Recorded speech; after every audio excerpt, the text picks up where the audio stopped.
Ibigin ninyo ang inyong mga kaaway, gumawa kayo ng mabuti sa kanila, magpahiram kayo ng hindi naghihintay ng kapalit at magiging napakalaki ng inyong gantimpala sa langit. Marahil ay maganda na rin ho sa atin na marinig ang tungkol sa langit. Ngunit alam ho ba natin na may gantimpala na nagmumula sa langit? Gagantimpalaan tayo sa lahat ng ating ginawa kung tayo sumusunod kay Jesus habang nabubuhay tayo dito sa mundo. Nakikita ng Diyos ang lahat ng nangyayari sa ating buhay, gagantimpalaan niya tayo dahil sa ating mabuting gawa, salita, maging sa ating mga iniisip, sa mabuting pagkatao at tamang mga desisyon. At sa pagiging mapagbigay at sakripisyo, gagantimpalaan rin tayo sa pagmamahal natin sa ating mga kaaway at hindi pagsuko kahit mahirap gawin ang tama. Gagantimpalaan rin tayo sa pagdadala ng ibang tao kay Jesucristo. Gagantimpalaan rin tayo sa pagtitiis ng mga puna, kritisismo, pag-iinsulto, pag-uusig dahil ikaw ay isang Kristiyano. Kaya sinabi ho ng ating Panginoon, pinagpala kayo kapag kayo iniinsulto, inuusig, at pinagbibintangan ng lahat ng uri ng kasamaan dahil sa akin. Magala kayo at magsaya, sapagkat dakila ang iyong gantimpala sa langit, sapagkat ganoon din ang ginawa nila sa mga propetang nauna sa inyo. Nakikita ng Diyos ang lahat at gagantimpalaan niya ang lahat ng mga ito. Ang mga gantimpalang ito ay walang kinalaman sa iyong kaligtasan. Ang tanging paraan upang makapasok sa langit ay sa pamamagitan ng pananampalataya at pagtanggap sa ating Panginoong Hesus.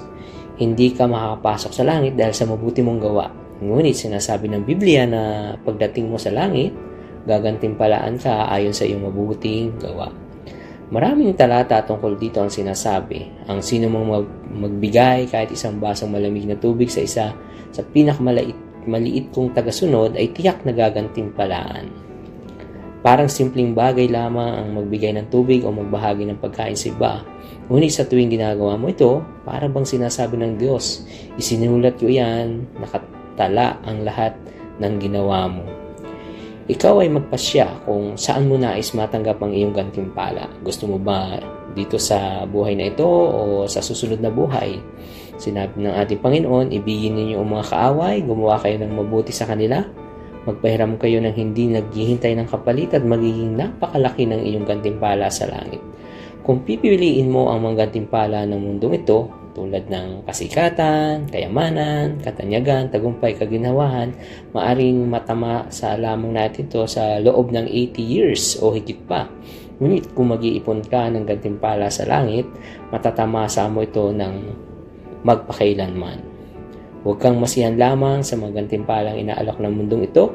Bilang anak ng Diyos, mas marami at mas dakilang bagay ang naghihintay para sa atin.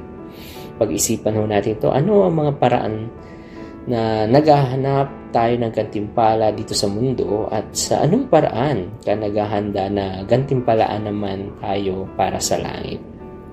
Tayo ho ay manalangin sa ngalan ng Ama, ng Anak at Espiritu Santo. Banal na Diyos, pinupuri ka namin at niluluwalhati.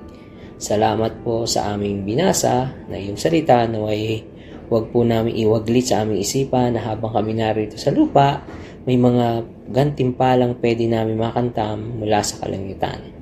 At nawa masayahan ho kami sa mga bagay na aming tinatamasa dito sa lupa at magamit namin ito ng tama para sa iyong ikapupuri. Amen. Sa ngalan ng Ama, ng Anak at Espiritu Santo. Amen. Uli, marami pong salamat.